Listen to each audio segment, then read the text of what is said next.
सरकारने 2 सप्टेंबरचा जी.आर. काढला.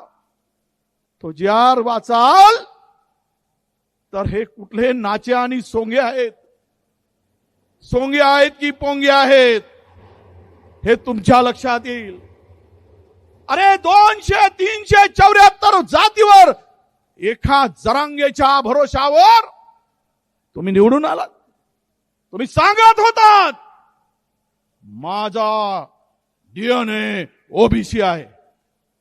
मग तुमचा डीएनए ओबीसी आहे तर तुम्हाला 374 जातींनी त्या खुर्चीवर बसवलं.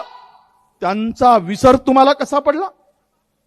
त्यांच्यावर अन्याय करण्याची हिम्मत कशी झाली? हा जी.आर. ओबीसी मध्ये घुसखोरी करून ओबीसीच्या मानेवर सुरी चालवण्याचं काम या सरकारच्या माध्यमातून होत आहे. हे मी या ठिकाणी आपण कोणालाही माझ्या मंचावर आणा, हे मी सिद्ध करून दाखवेल. म्हणून माननीय मुख्यमंत्री महोदयाकडे गेलो होतो ना मी, की साहेब आमचा जी.आर. रद्द करा. या जी.आर. नुसार ओबीसी कुठे दिसणार नाही.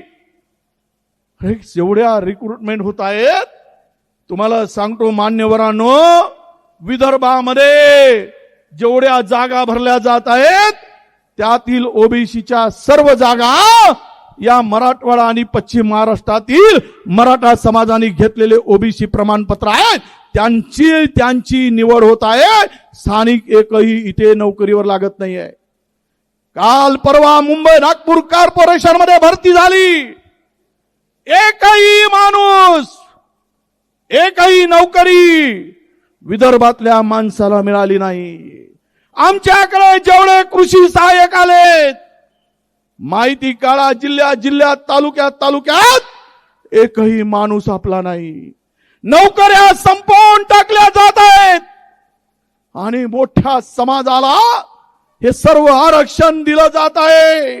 अरे आम्ही महाराजांनी छत्रपती शिवाजी महाराजांचं नाव घेतो.